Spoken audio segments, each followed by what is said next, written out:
Do you have good sense? I may ask you that question. You say, oh, yeah, I've got good common sense. And common sense can be a good thing. You know, if you don't have common sense, there's kind of some stupid things you might do. You might get run over by a truck because you refuse to use common sense and realize, I need to get out of the way of the truck, right? Or you spend more money than what you actually have, and common sense would tell you, if you keep spending more than you have, you're going to be broke, maybe living on the street. So, I mean, we need common sense.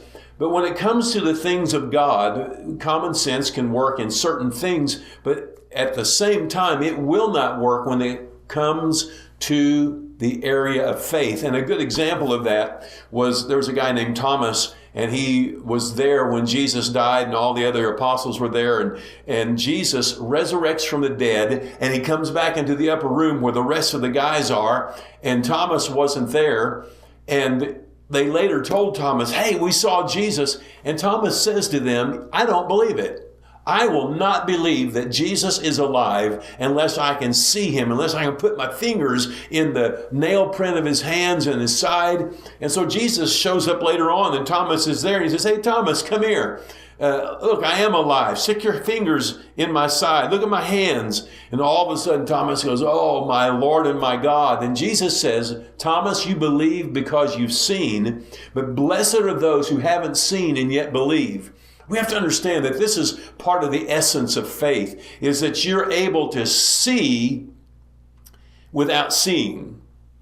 You're seeing something that can't be seen. You're believing something. You've entered into another realm. The person that believes Jesus, they haven't seen him die and resurrect from the dead and ascend into heaven. But what has happened? The Spirit of God has come.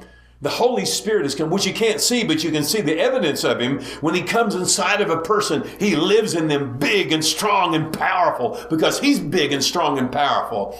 And we believe and take hold of the Holy Spirit that we can't see, but we know that he's here because we believe what Jesus has done. We believe in something that we can't see, and it's called faith. When faith gets in there, people become strong. They get endued with the power of the Holy Spirit, and they're never the same again. Why don't you start believing in something that you can't see? Believe in Jesus. Take the Holy Spirit of God.